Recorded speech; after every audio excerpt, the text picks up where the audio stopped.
Abraham aparece en la Biblia como un hombre común, viviendo en un entorno lleno de dioses y costumbres antiguas. Su vida cambia cuando Dios le habla y le pide que deje su tierra, su familia y lo conocido para ir a un lugar que él le mostraría.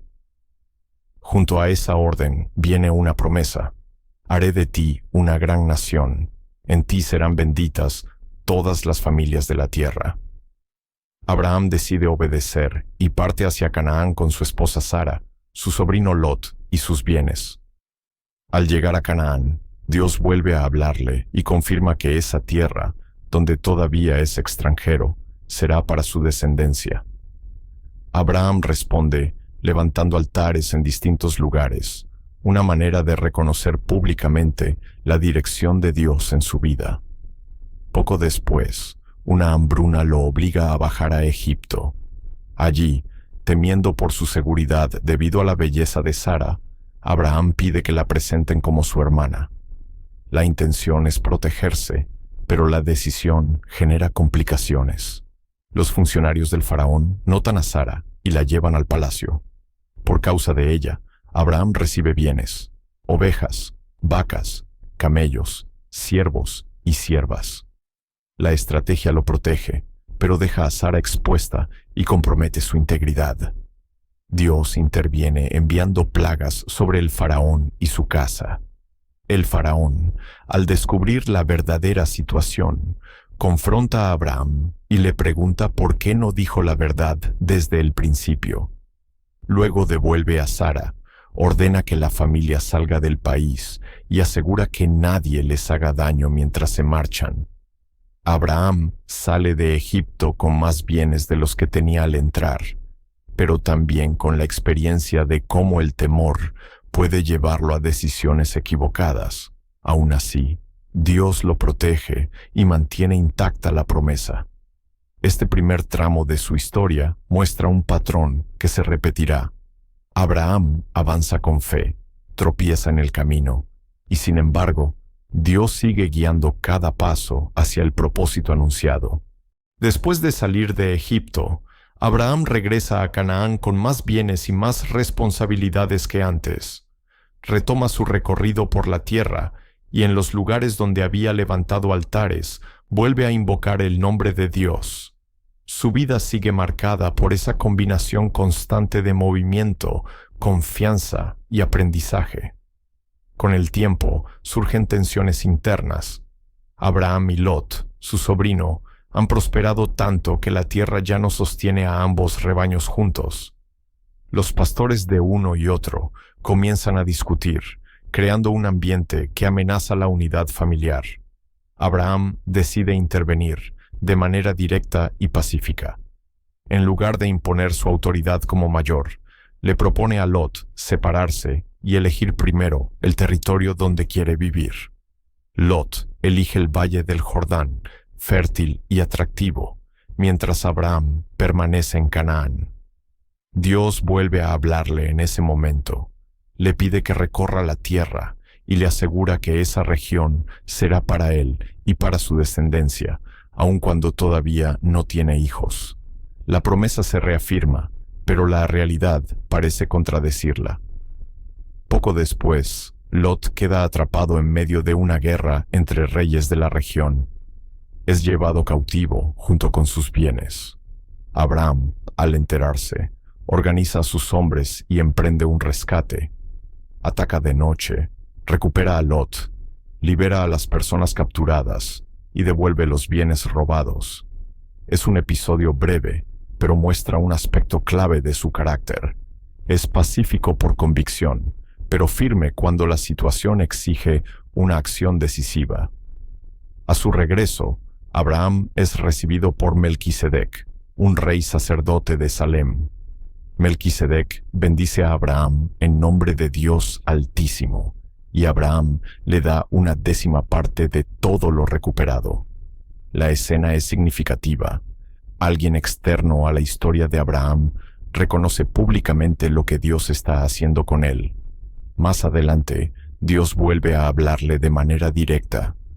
Abraham expresa su preocupación. todavía no tiene hijos y teme que su herencia quede en manos de un siervo. Dios le responde llevándolo afuera y mostrándole el cielo nocturno. Le dice que cuente las estrellas, si puede, porque así será su descendencia. Abraham cree, y esa fe es considerada como justicia. Dios establece un pacto formal con él, un acto solemne propio de la cultura de la época. Allí promete que su descendencia recibirá la tierra, aunque antes pasará por un tiempo de esclavitud en un país extranjero. El pacto no elimina las dificultades futuras, pero asegura el resultado final. Con el paso del tiempo, la promesa de una descendencia numerosa se vuelve más difícil de sostener. Abraham sigue sin hijos, y Sara, ya avanzada en edad, siente el peso de la espera. La promesa es clara, pero la realidad cotidiana parece contradecirla. En ese contexto, Sara toma la iniciativa y propone una solución común en su cultura: que Abraham tenga un hijo con Agar, su sierva egipcia, y que ese hijo cuente como propio. Abraham acepta la propuesta. Agar queda embarazada y la dinámica en la casa cambia de inmediato. La tensión entre las dos mujeres crece. Agar, ahora madre del futuro heredero, se siente en una posición superior. Sara percibe ese cambio y responde con dureza. El ambiente se vuelve insostenible para Agar, que termina huyendo al desierto. Allí, en un lugar de soledad e incertidumbre, Dios se le aparece. La llama por su nombre y reconoce su sufrimiento. Le pide que regrese, no porque su situación sea ideal, sino porque su hijo tendrá un papel importante. Le anuncia que dará a luz a un niño llamado Ismael, cuyo nombre significa Dios escucha, como recordatorio de que su aflicción no pasó desapercibida. Agar regresa, sostenida por esa promesa. Ismael nace y crece como hijo de Abraham. Durante años, todo indica que será él quien herede la promesa. Pero Dios vuelve a hablar con Abraham y renueva el pacto. Le asegura que la promesa original, una descendencia por medio de Sara, sigue vigente, a pesar de la edad de ambos. En ese encuentro, Dios cambia el nombre de Abram a Abraham y el de Sarai a Sara.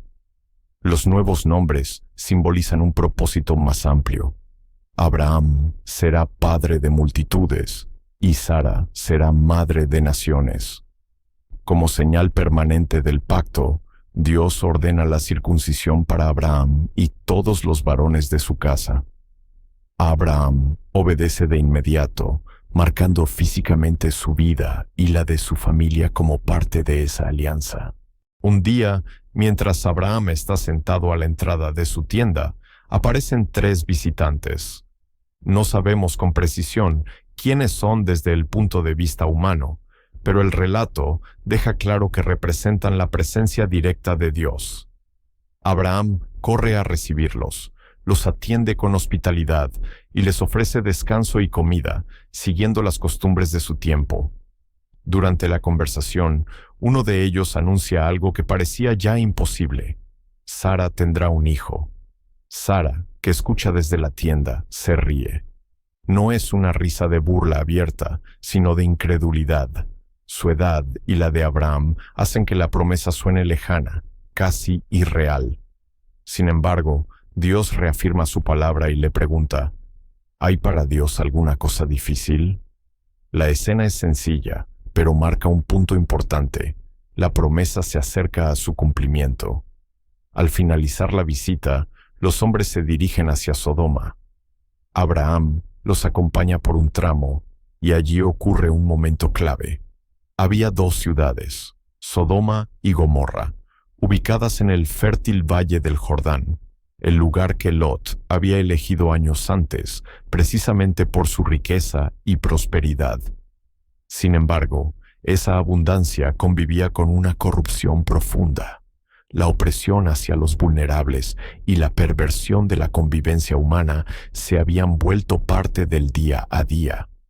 El relato bíblico no detalla cada forma de maldad, pero deja claro que era una sociedad que había excedido todo límite. Entonces, Dios decide revelar a Abraham que el juicio sobre Sodoma y Gomorra es inminente debido a la gravedad de su maldad. Al escuchar esto, Abraham no se limita a asentir ni se mantiene al margen. Se acerca a Dios y comienza a interceder. El diálogo que sigue es uno de los más intensos de toda la Biblia. Abraham pregunta si Dios destruirá la ciudad, incluso si hay 50 justos en ella. Dios responde que no lo hará. Abraham continúa, bajando el número de manera gradual: 45, 40, 30, 20, 10. En cada ocasión, Dios accede. La insistencia de Abraham no es caprichosa. Es una expresión de compasión y del deseo de que la justicia y la misericordia convivan. No pide impunidad, pero ruega que los inocentes no perezcan con los culpables. El juicio finalmente llega. Los ángeles encuentran que la corrupción de Sodoma es profunda y que ni siquiera 10 justos habitan allí. Lot y su familia son rescatados antes de la destrucción, pero la ciudad cae. Abraham observa desde la distancia el humo que sube desde el valle. Mientras Abraham continúa viviendo como extranjero en la región, ocurre un episodio que recuerda su experiencia en Egipto. Al llegar a territorio de Abimelech, rey de Gerar, vuelve a presentar a Sara como su hermana, por temor a que lo maten para quedarse con ella. El patrón se repite. El miedo lleva a una decisión apresurada. Sin embargo, Dios interviene nuevamente, esta vez advirtiendo a Abimelech en sueños. El rey confronta a Abraham, lo reprende por el engaño y aún así le permite quedarse en la tierra, asegurándole protección. Este capítulo revela que la fe de Abraham convive con fragilidades humanas y que Dios sigue sosteniéndolo a pesar de ellas. En ese mismo periodo llega finalmente el cumplimiento de la promesa más esperada. Sara, ya anciana, concibe y da a luz a Isaac. Su nombre significa risa, un recordatorio tanto de la incredulidad inicial como de la alegría que ahora envuelve a la familia. El nacimiento de Isaac confirma que la palabra de Dios no depende de las circunstancias ni de las capacidades humanas. Llega en el tiempo señalado. Sin embargo, la vida familiar se complica. Ismael, el hijo de Agar, ya es un adolescente. En la celebración del destete de Isaac, Sara observa actitudes que la inquietan y pide a Abraham que envíe fuera a Agar y a su hijo. La decisión es dolorosa porque Ismael también es hijo de Abraham. Abraham vacila, pero Dios le dice que escuche la petición de Sara y le asegura que también de Ismael hará una nación. Agar parte con su hijo y pronto se encuentra sin agua en el desierto. Cuando la situación se vuelve desesperante, Dios vuelve a intervenir. Un ángel la llama, le recuerda la promesa sobre Ismael y le muestra un pozo cercano. La escena es sencilla pero significativa. La protección divina no se limita a la línea de Isaac, sino que alcanza a quienes también forman parte de la historia de Abraham. Con Isaac ya crecido y la promesa en marcha, llega uno de los episodios más exigentes de la vida de Abraham. Dios lo llama por su nombre y le pide algo que desafía toda lógica: ofrecer a Isaac en sacrificio. No se explica el propósito, ni se da información adicional. Solo una orden directa, que pone en tensión la fe de Abraham, su amor por su hijo y la misma promesa que Dios le había hecho. Abraham responde en silencio. Se levanta temprano, prepara lo necesario y emprende un viaje de 3 días hacia el monte Moriah, el lugar indicado por Dios. El relato no describe sus emociones, pero la austeridad del texto deja claro el peso del momento. Viajan él, Isaac y 2 siervos. Cuando se acercan al destino, Abraham pide que los siervos se queden atrás y continúa solo con su hijo. Isaac lleva la leña del sacrificio, y sin saber aún lo que ocurre, hace una pregunta que expone el corazón de la escena. ¿Dónde está el cordero para el holocausto? Abraham responde con una frase que, a la vez, es expresión de fe y confesión de incertidumbre. Dios proveerá. Llegados al lugar, Abraham construye un altar y acomoda la leña. Luego ata a Isaac. El texto no describe resistencia, solo el acto sobrio, casi silencioso, de un padre que confía en Dios aun cuando no entiende. Abraham levanta el cuchillo y en ese instante la voz de Dios lo detiene.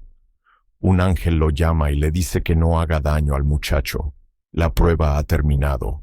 Dios reconoce la obediencia de Abraham y afirma que no le negó ni a su único hijo.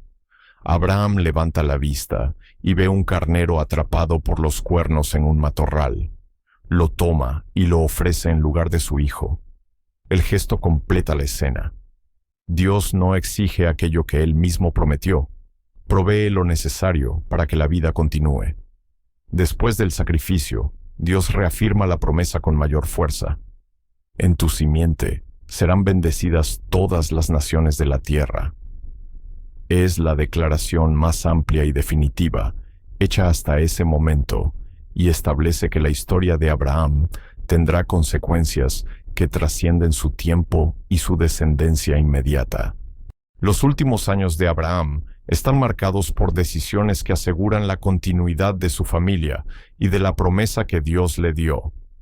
El primer acontecimiento significativo es la muerte de Sara. Ella muere en Hebrón, y Abraham llora su partida. Para enterrarla, compra la cueva de Macpela a los hititas, un terreno que adquiere de manera formal y pública. Esa compra, simple en apariencia, es el primer pedazo de tierra que la familia posee en Canaán.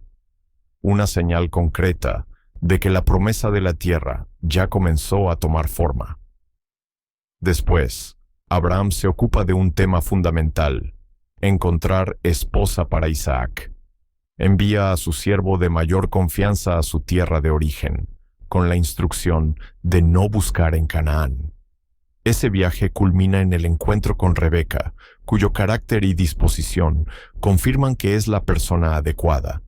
Isaac la recibe, y la historia familiar avanza hacia la siguiente generación. Con este paso, Abraham asegura que la promesa continúe a través de un hogar establecido y en crecimiento. La Biblia menciona que, después de la muerte de Sara, Abraham toma por esposa a Cetura y tiene varios hijos más. Aunque estos hijos forman nuevas ramas familiares, Abraham organiza su herencia con claridad. A Isaac le confía lo principal, mientras que a los demás les da regalos y los envía a otras regiones. No hay tensión ni conflicto en este reparto, solo la intención de ordenar lo que Dios le dio y evitar disputas futuras. Finalmente, Abraham muere a una edad avanzada, lleno de días, como dice el texto. Su vida cierra de manera tranquila. Isaac e Ismael, sus dos hijos mayores, lo entierran juntos en la cueva de Macpela, junto a Sara. Ese acto de unidad entre ambos hermanos, cada uno con su propia historia y destino, es una imagen final significativa. Muestra que, aunque sus caminos divergen, forman parte del mismo origen y del mismo legado. La vida de Abraham termina, pero su influencia continúa. Isaac llevará adelante la promesa central, mientras que Ismael también se convierte en padre de un gran pueblo. La historia no se cierra con un solo linaje, sino con dos líneas que reconocen al mismo patriarca. Así se completa la narrativa, con continuidad, con reconciliación y con la certeza de que Dios cumplió lo que anunció desde el principio.